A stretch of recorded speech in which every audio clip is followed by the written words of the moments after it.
안녕하세요. 초보택시입니다. 다들 운행 잘하고 계신가요? 오늘도 택시 얘기를 해보죠. 자, 저는 오전에 꿀을 빨았습니다. 이걸 싫어하시는 분들도 계시지만 인천공항 나가는 거 우버로 잡고 또 마치고 한 바퀴 빙 도는데 바로 또 우버님이 주셨네요. 그래서 따당을 하고 지금 시청 근처에서 쉬고 있습니다. 충전하면서. 이게 전기차가 장단점이 있지만 장점 중에 하나가 있습니다. 이게 번화가 복잡한데 그래도 공용 충전이나 이런 곳에서는 충전하면서 좀 쉴 수가 있어요. 일반 택시 하시면 이제 요즘에는 도심이나 강남이나 변두리 갓길에 주차를 굉장히 불편하게 해놨죠. 단속도 엄청 자주 하고. 그래서 조금 쉬기에는 괜찮다. 저도 화장실을 가고 싶어서 막 찾다가 마침 충전소가 있길래 충전하고 쉬고 있습니다. 그래서 우버로 따당을 하고 운이 좋아서 오늘은 우버 열심히 해야 되겠네요. 카카오 오늘은 그렇습니다. 자, 이건 이제 K5가 나왔죠. 요거 얘기 좀 해보죠. 일단은 그 렌터카가 택시로 판매된다라는 겁니다. 이걸 그 싫어하시는 분들도 계시는데 저는 이게 굉장히 좋다라고 생각하거든요. 오히려 렌트카가 전체적으로 더 좋아요. 그래서 렌트카를 택시로 내주는 건 괜찮다라는 거고, 트림은 크게 두 가지가 있습니다. 트렌디, 그 다음에 프레스티지가 있고, 기본 가격이 2,435만원, 그리고 간이로 하면 2,214만원이고, 자, 풀옵션으로 넣으면 뭐 2,000 후반대까지 되겠네요. 그리고 납기가 무옵션, 그냥 깡통은 거의 2주, 그리고 SBW 팩, 드라이브 와이즈, 그 다음에 하이패스까지 하는 것까지는 다 2주 내로 엄청나게 팔리죠. 엄청나게 빠르죠. 그리고 그 외에는 이제 한 달 정도 예상된다라는 겁니다. 요거 이제 다시 한번 보면 결론부터 얘기 드리면 뭐 해야 되냐? 제가 만약에 이거 K5로 한다면 저는 기본 그 트렌디 기본 모델에다가 그 다음 두 가지 옵션을 넣을 것 같아요. 저기 오른쪽에 보시면 SBW 팩 있죠. 63만원. 그 다음 드라이브 와이즈 요거 두 가지를 넣으면 133만원이에요. 그러면 간이에다가 133만원 하면 2350만원대예요. 거기에서 재구매 할인이 있으신 분들, 그리고 뭐 영업사원 하시는 분들은 조금 할인 받고 그러면 거의 뭐 2100, 2000 초반 혹은 재구매 할인 엄청 많은 기사님들은 뭐 1000 후반이나 2000 초반 정도에 구입이 가능하지 않을까 생각이 됩니다. 굉장히 괜찮죠. 2000 줘놓으면. 저거 SBW 팩이랑 드라이버 와이즈 저걸 왜 넣냐? 이게 좀 나쁘지 않아요. 괜찮아요, 이거 차가. 그런데 여기 보시면 버튼 시동 스마트 키. 이제 깡통에도 버튼 시동 스마트 키예요. K5에. 제가 예전에 K7 그거 타다 할 때 있거든요. 근데 그걸 역시나 깡통으로 뽑았죠. 깡통으로 뽑으니까 그게 뭐냐면 키를 돌리는 방식이에요. K7인데 깡통은 키를 돌리는 방식이었거든요. 그런데 이건 이제 K5에도 깡통이 버튼 시동 스마트 키가 들어가 있다. 그리고 저기 밑에 보시면 애프터 블로우 있죠. 저게 일반 택시에서는 거의 없고, 그 다음 요즘에 그 일반 차량 중에서도 약간 옵션이나 상급으로 가면 있는데, 저게 그 우리가 에어컨을 그냥 시동 꺼버리잖아요. 그러면 에어컨을 좀 쓴 상태에서 실내에 이제 그 조금 수분기가 있는 상태에서 시동을 꺼버리면 그게 이제 나중에 누적되면서 곰팡이 피고 좀 에어컨 키면 쾌쾌한 냄새 나는 이유예요. 그래서 저 애프터 블로어 있으면 그걸 이제 시동 끄고 나서 자동으로 식혀주는 거죠. 이게 없는 분들이 별도의 옵션으로 그 장착하기도 하시거든요. 냄새가 싫으신 분들은. 그래서 굉장히 뜬금없이 저걸 넣어주네. 이게 아무래도 렌트카로 많이 쓰이다 보니까 거기에 맞춰서 기본 모델이 있는 것 같아요. 그리고 12.3인치 내비게이션이 기본으로 있고, 뜬금없이 기본이 좋아요. 다만 아쉬운 게 뭐냐. 그리고 저기 보면 원형, 가스통은 원형이고, 죄송합니다. 요거 우버 카카오 알람 좀 떠도 양해 부탁드립니다. 콜 쪼고 있습니다. 충전하면서. 자, 그 다음에 원형 깡통 가스통이라서 이제는 좋죠. 트렁크는 한 그 90% 정도까지 쓸 수 있어서 굉장히 좋아졌습니다. 굳이 여기 기본 깡통, 근데 기본 깡통이 좋으면 다 이걸 뽑으시겠죠. 이게 아쉬운 게 뭐냐면 풋브레이크예요. 그러니까 사이드 주차 브레이크가 풋이에요. 그러면 당연히 그 오토홀드도 없어요. 이게 아쉬워요. 요즘 뭐 오토홀드를 안 쓰시는 분들은 그냥 이거 깡통 뽑아도 굉장히 좋습니다. 깡통 뽑으십시오. 좀 어르신들 막 일 많이 안 하시고 그 다음에 예전 방식 원하시는 분들은 발로 콱 밟아야 브레이크 속이 시원하죠. 그런 분들은 오히려 이게 깡통만 하더라도 굉장히 잘 나왔다.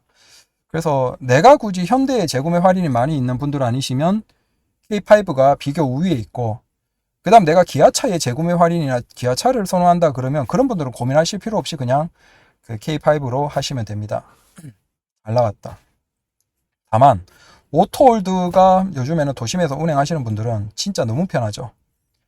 뭐 정차할 때 브레이크만 살짝 힘주면 브레이크 걸리니까 다리 곧대 살짝 풀면 훨씬 이제 피로가 덜 하거든요. 하루 일을 할 때. 그래서 오토홀드를 써버리면 나중에 없는 차를 운행하기가 힘들어지죠. 그래서 오토홀드가 어디 있냐면 저기 SBW 팩에 있어요. 보시면 SBW 팩에 보시면 저기 전자식 파킹 브레이크 오토홀드 포함이 있죠. 뭐 다른 것들이야 별로 뭐 장점이 없는데 요 오토홀드 때문에라도 SBW 팩을 추천드리는 거예요. 그러면 SBW 팩만 넣으면 또 아쉽죠. 이왕 넣는 것보다 드라이브 와이즈 이거 얼마 안 해요. 드라이브 와이즈가 옵션으로 70만 원이거든요. 그런데 여기 보시면 드라이브 와이즈에 후방 관련 좋은 옵션들이 있어요. 후방 교차 충돌 방지 보조, 그 다음 안전 하차, 그 다음 스마트 크루즈 컨트롤, 그 다음 후측방 충돌 경보.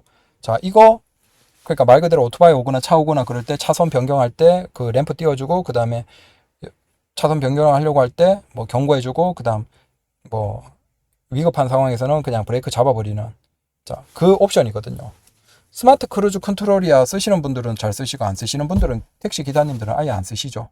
근데 요 후측방 경보는 안전 한 번만, 뭐 우리가 도심에서 오토바이나 이런 거 사고 한 번만 예방해도 바로 돈 벌거든요.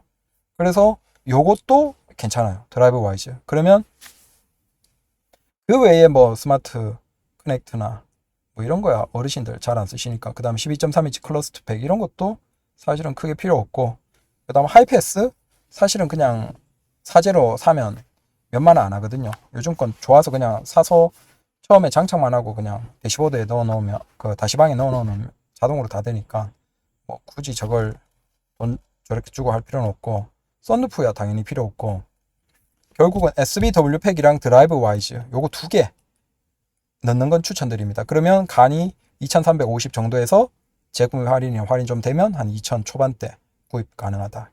괜찮아요. 그리고 휠이야 가급적이면 작은 게 좋고, 그래서 여기에도 보시면 이제 그 SBW 팩이랑 드라이브 와이즈를 가장 많이 넣을 걸로 예상을 하니까 그건 납기가 2주 내죠. 그럼 2주 내로 받으면 굉장히 좋은 거예요. 소나타 1년 걸리는데 지금 예약하면 이건 뭐 몇 주 내로 받으니까 좋죠. 제가 만약에 지금 선택한다라고 하면 솔직히 소나타가 궁금하긴 하거든요. 그런데 굳이 내가 지금 차가 필요하다 그러면 저는 이걸 뽑을 것 같아요. K5가 훨씬 나을 것 같아요. 그리고 기아 뭐 영맨분들이야 당연히 이제 빨리 우리가 납기가 빠르다라는 걸 어필하실 거고, 여기서 이제 조금 그렇지만 어필할 수 있는 게 있죠. 아무래도 택시 기사님들이 연세가 많으시다 보니까 중국산에 대한 불신이 있으시죠. 그런 분들 입장에서 자 우리 기사님 저 소나타 저건 중국에서 오는 거고, 그 다음에 부품도 상당수가 중국에서 오는 걸 텐데 우리 K5는 국내에서 만들어지고 국내산 부품이 주다. 그럼 부품 공급 수리하시는데도 빠르고, 그 다음에 아무래도 중국산이고 국내산인데 선생님 국내산 하셔야지 라고 하면, 또 연세 많으신 기사님들은 아무래도 이제 선입견도 있고 그렇기 때문에 K5가 혹할 거예요. 그래서 아마 소나타에서 꽤나 많이 빠지지 않을까. 그러면 이제 우리 입장에선 좋죠. 소나타는 납기가 짧아지고, 그 다음에 K5가 인기 있고, 당연히 이 두 차종이 인기 경쟁하는 상태에서 다른 택시를 팔려는 이들도 뭐 할인이 점점 더 많아질 것이고, 토레스 전기차나 아니면 코란도 전기차나 이런 다른 쪽에서도 할인이 좀 더 치열해질 것이고, 결국 이렇게 되면 우리 소비자 입장에선 좋은 거예요. 다만 여기에서 그랜저나 K8 같은 경우에는 확실히 이제 인기가 많이 줄지 않을까. 이게 기본적으로 K5 소나타가 차가 커졌는데 엔진은 2.0이라서 연비 좋고, 그 다음 뭐 옵션도 충분히 괜찮고, 그 다음 가격이 일단 간이로 해서 최대한 할인받고 뭐 하면 한 2천 초반대까지 구입 가능한 상태인데, 그랜저나 K8 같은 경우에는 사실 예전보다 이제 차 크기의 차이에서 작아졌고, 그 다음에 그건 이제 엔진이 크고 뭐 연비가 떨어지고, 그러면 지금같이 우리가 이제 좀 쥐어짜고 돈을 지출을 줄여야 되는, 아무래도 수입 면에서 그래서 지출을 이제 계속 줄여야죠. 택시 손님은 늘어날 수가 없어요. 계속 줄어들어요. 그러면 이제 우리도 이제 긴축을 해야 돼요. 그 관점에서 본다면 그랜저랑 K8은 확실하게 택시로는 판매량이 빠르게 감소하겠구나 라고 예상해 볼 수 있고, 당연히 전기차는 전기 택시는 이제 구입할 필요가 없습니다. 내가 지금 만약에 아이오닉 5나 뭐 EV6나 그 다음에 K5 소나타 이 네 가지 중에 선택하라고 하면, 저는 지금 당장 만약에 번호판 사고 택시 구입한다라고 하면 저는 뭐 고민 없이 당연히 K5를 사고, 그래도 약간 지금 대폐차 기간이 좀 남았다 그러면 뭐 현대 쪽에 재구매 할인이 있다 그러면 이제 소나타를 사고, 굳이 지금 상태에서 3천 이상 주고 전기차를 살 이유가 없습니다. 그리고 전기차는 지금 문제가 뭐냐면 올 하반기도 아마 전체적으로 이제 사업자마다 다르긴 하지만 전체적으로 충전 요금이 오를 거고, 내년 지나면 이제 본격적으로 이제 충전 요금이 오르겠죠. 그러면 답이 없어요. 지금도 그 제가 올려드렸지만 인천공항에서도 그 인천공항에 가면 4개 해서 8개 그 주차장에 충전소가 있는데, 충전기가 있는데, 그 중에서 이제 어떤 사업자는 가격이 더 비싸졌어요. 우리가 일반적으로 지금 기준점이 한 350원 정도거든요. 350원. 그런데 급속 기준으로 이제 일부 사업자는 그런 공공인데도 불구하고 400원대까지 올라가기 시작했어요. 그러면 전체적으로 400원, 450원 이상으로 계속 가는 거예요. 전기차 충전 요금은 내린 적이 없어요. 계속 올라가요. 빨리 올라가냐, 늦게 올라가냐, 아니면 어떤 사업자가 이제 단기적으로 할인을 좀 해주느냐, 그거밖에 없어요. 내려가는 건 없어요. 그럼 어떻게 된다? K5와 소나타와 이제 연료비 차이, 연료 절감 차이가 계속 벌어지는 거예요. 이제 지금 기준이면 한 1년 바짝 하면 솔직히 연료비로 이제 그걸 좀 많이 할 수 있는데, 문제는 오히려 그게 계속 벌어지는 거죠. 심지어 K5 소나타가 싸게 나와버렸고, 그 상태에서 전기차의 충전 요금은 계속 오르고, 진짜 완속으로 집밥 있는 분들은 그나마 다행이지만 그 완속조차도 올라요. 그러면 급속은 이제 말할 것도 없이 이제 비싸고, 자 결국은 그 충전 요금으로 이제 차값의 차이를 상쇄하는 기간이 계속 더 걸리는 거예요. 1년 반, 2년 이런 식으로 쭉 걸리죠. 그래서 지금 시점에서는 사실은 전기차는 이제 전기 택시는 장점이 거의 없어졌습니다. 굳이 뭐 아이오닉 5나 K6 EV6 같은 걸 한 2,800, 2,900에 구입할 수 있으면 그건 괜찮아요. 추천. 근데 그 정도 2,800, 900 그 정도에 구입할 수 없으면 뭐 3,000대에서는 추천드리지 않습니다. 그 정도로 됐다라는 겁니다. 저는 야간도 하고 밤도 하고 뭐 새벽 아니면 낮 뭐 주구장창 하고 있습니다. 악착같이 열심히 하고 있습니다. 그냥 요즘 분위기는 전체적으로 확실히 손님이 준 것 같고, 참고로 요건 이제 그 댓글에서 이제 우버가 손님이 좀 준 것 같지 않냐라고 하겠지만, 그 인천공항이 올 초에 한 570만 정도가 이용을 했어요. 근데 그게 560만 대에서 지금 550만 대 정도까지 내려오고 있거든요. 그래서 전체적으로 국내 뭐 항공 이용자들, 거기에 나가는 사람들도 이용할 것이고, 그 중에서 일부 택시를 이용하겠죠.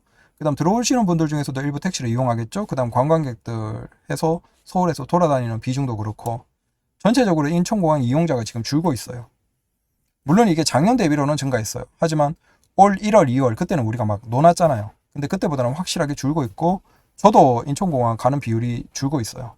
그래서 전체적으로 외국인 관광객도 줄고 있는 것 같다라는 겁니다. 그럼 내국인들은 별로 뭐 예전보다 감소하면 감소했지 늘어나기는 힘들고, 그럼 외국인도 줄고, 그러니까 전체적으로 아마 줄어들고 있다라는 느낌이 드실 거예요. 그건 뭐 우버만이 아니고 전체적으로 택시 이용자가 다 전체적으로 줄지 않을까라고 생각이 됩니다. 그래서 얘기 드리는 거예요. 우리가 이제는 예전처럼 택시로 뭐 열심히 노력한다고 돈을, 뭐 지금도 열심히 노력하면 돈을 많이 버는 분들이 계시긴 하지만, 시간이 갈수록 열심히 많이 노력하더라도 예전보다는 돈을 많이 벌기가 힘들어지는 상태예요. 택시는. 그걸 감안하고, 그러면 우리가 택시에서 뭘 해야 되냐? 결국 지출을 줄여야 돼요. 자, 수입을 늘리는 건 힘들어요.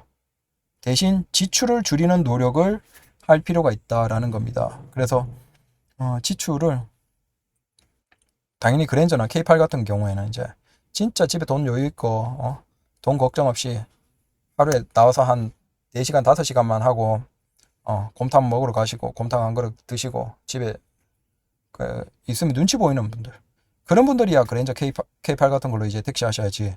그거 아닌 분들은 그냥 우리가 무조건 지출을 줄여야 돼. 그리고 연료비도 줄이고 차량 뭐 정비비도 줄이고 기본 차값 자체도 줄여야 돼. 하루에 10,000원, 15,000원만 더 쓰면 되는데 라고 하시겠지만 10,000원, 15,000원 차이가 굉장히 커요. 네. 지금 상태에서는. 특히 앞으로 가면 계속 수입은 더 줄어들거든요. 그 상태에서 10,000원, 15,000원 차이가 하루에 얼마나 큽니까? 10,000원, 15,000원이면 하루 식사비인데 밖에서. 그래서 가급적이면 그냥 K5 소나타 사시라. 이게 정답이다. 전기차 사면 뭐 2천만 원대 살 수 있는 전기차 있으면 괜찮은데 그게 아니면 비추. 그리고 전체적으로 택시 이용자는 줄 수밖에 없겠다라는 것이고, 자, 택시 번호판, 서울 번호판은 고점 찍고 조금 내리고 있습니다. 한 1억 2,800, 900. 소문에는 1억 3천 이상에도 계약을 했다. 현금으로 통장에 받았다. 라는 분들이 계신데 그건 실제 뭐 들어보지 못했고, 그러니까 직접 본 건 아니고 제가 간접적으로 본 건 1억 2,300까지 봤어요. 와, 통장으로 바로 꼽혀 가는 그걸 봤거든요. 근데 지금 고점 찍고 1억, 오늘 시세 보니까 1억 1,800, 1,700 정도까지 내려온 상태다라고 합니다. 아무래도 이런 조정은 있을 수밖에 없고, 하지만 흐름 상으로 보면 꾸준하게 우상향을 할 겁니다. 이 기사님들이 조급해서 이제 잠깐 매물이 팔려는 매물들이 증가하면 가격이 조정이 있겠죠. 근데 흐름상으로는 꾸준하게 이제 좀 다지다가 다시 올라가고 다지다가 올라가고 그런 흐름으로 갈 가능성이 높겠죠. 그래서 물론 갑자기 막, 근데 지금 딱히 가장 가까운 시점에 이제 실업 급여를 가장 많이 타시는 분들도 이제 60대 이상이시거든요. 하실 게 없다는 거예요. 그분들이 실업급여를 탄다는 것 자체가 지금 할 일이 없어요. 그러면 뭐 그나마 퇴직하시고 은퇴하시는 분들 중에서 이제 돈 생각하면 지금 우리 사회에서는 나이 드신 분들, 젊은 애들도 지금 실업률이 엄청나요. 중소기업에서 막 경쟁률 100대 1이고 막 몇 명 안 뽑는 중소기업인데 한 50명, 100명씩 지원하고 지금 그런 상태예요. 물론 이제 힘든 건 안 하고. 그러니까 이렇게 힘든 상태에서도 택시는 힘든 거 아니까 안 하죠. 뭐 인식도 그렇고. 그리고 결국 나이 드신 분들이 하는 거죠. 근데 나이 드신 분들이 일반 뭐 취업으로는 할 게 없거든요, 지금. 그리고 시간이 갈수록 더 힘들어요. 이건 더 힘들어요, 우리가. 그래서 아마 택시를 하려는 분들은 꾸준하게 증가하지 않을까라고 생각이 됩니다. 그리고 가까운 시점에 그 교육 관련으로 보면 이제 절반은 추첨, 절반은 뭐 신청 순으로 해서 진짜 말 그대로 진짜 이제 약간 복권 뽑기식으로 로또 하듯이 그런 식으로 절반은 기도를 해야 되네요. 그리고 길빵, 제가 역시나 길빵을 많이 한다라고 했죠. 길빵을 열심히 하고 있는데 재밌습니다. 이제 밤에는 솔직히 조금 쫄리긴 해요. 와, 만취 상태면 어떡하지? 그런 게 쫄리긴 하는데 의외로 지금까지 만취 상태는 거의 경험을 못했네요. 그러니까 확률적으로 보면 그렇게 높지는 않고, 그리고 가장 좋은 건 손님까지 안 가도 된다는 거. 이건 진짜 좋네요. 그래서 굉장히 빠르게 그냥 막히는 곳에서도 켜고 그냥 일하는 게 스트레스가 없는 거예요. 우리가 출퇴근 시간이나 출근 시간은 덜한데 퇴근 시간에 그 막히는 시간에 손님까지 가는 게 이제 힘들죠. 근데 이건 전혀 그런 스트레스를 안 받으니까 그건 참 좋은 것 같아요. 그래서 길빵 비율이 점점 올라가고 있고, 역시나 길빵을 하니까 결국은 그 손님 현금을 많이 받죠. 그래서 제가 택시하고 가까운 시점에 대형 택시나 고급 택시 하면서 뭐 은행에 이제 입금하러 가는 걸 안 했어요. 아예 안 했어요. 근데 최근에 뭘 하냐면 한 며칠 하면 그 은행에 다시 현금 지급기 있잖아요. 현금 지급기에 그 현금 입금 되잖아요. 그거 요즘에 다시 하고 있습니다. 현금이 생각보다 많이 나와서. 특히 길빵 손님이 의외로 현금을 많이 주시네요. 그래서 그리고 우버 하면 직접 결제하시는 외국인 손님들도 현금을 많이 주시거든요. 심지어 이제 가실 때 그분들은 이제 어차피 원화가 필요 없으니까 잔돈까지 싹싹 긁어서 주시는 것도 있고, 그 다음에 팁으로 조금 더 주는 것도 있고 그래요. 그래서 의외로 외국인 손님 직접 결제 우버 같은 경우에는 그 팁 추가해서 현금도 많이 주세요. 그래서 의외로 요즘에 현금 지급 그 일종 끝나거나 아니면 쉴 때 현금 지급기에 지폐 입금하러 자주 가고 있습니다. 이게 좋은 건지 나쁜 건지 모르겠지만 재밌는 것 같아요. 이게 한 몇 년 동안 이런 경험을 아예 못했는데 요즘에 다시 하니까 좋습니다. 그래서 길빵을 계속 노력해서 더 많이 하는 쪽으로 하고 있습니다. 다만 이제 출근 시간이나 퇴근 시간대 너무 애매한 지역으로 가버리면 참 좀 답답하긴 한데, 그런 거 제외하면 확실히 길빵이 장점이 있다. 그래서 길빵을 하시는 분들은 꾸준하게 해보십시오. 그리고 택시 새롭게 시작하시는 분들 중에서 이제 가맹으로 시작을 해버리시면, 물론 이제 지금 같은 상황에서 가맹이 정답이긴 한데 과연 그게 앞으로도 그럴까? 그건 애매해요. 결국은 우리가 시간이 가면 더더욱 가맹으로 들어가는 기사들은 많아지고, 그럼 가맹의 콜은 한정되어 있는데 기사가 많으면 그쪽도 결국은 이제 예전처럼 콜이 많이 안 될 거잖아요. 그래서 이러거나 저러거나 우리가 택시를 하면서 진짜 풀뿌리 같이 살아가는 방법은 기본으로는 길빵을 할 줄 알아야 된다. 그 길빵을 바탕으로 그냥 콜을 추가하면 훨씬 스트레스도 적고 돈을 버는데도 좀 좋아요. 네. 그래서 저도 처음에는 길빵 자체를 그냥 아예 안 했는데 이게 해야 되겠다 생각하고 이제는 적극적으로 길빵을 하면서 야, 이거 새로운 세상인데 굉장히 재밌어 하고 있습니다. 여러분도 길빵 더 많이 해보십시오. 재밌습니다. 그래서 지금 또 인천공항 콜을 쪼아보고 있는데 시청 쪽에서 콜이 뜰까요? 안 뜰까요? 안 뜨면 어떻게 해야 될까 고민을 하고 있습니다. 오늘은 좀 꿀을 빨고 싶어서 오후나 저녁에 다시 한번 또 찍어보겠습니다. 다들 지금 점심시간인데 식사 맛있게 하시고 네, 수고하십시오. 감사합니다.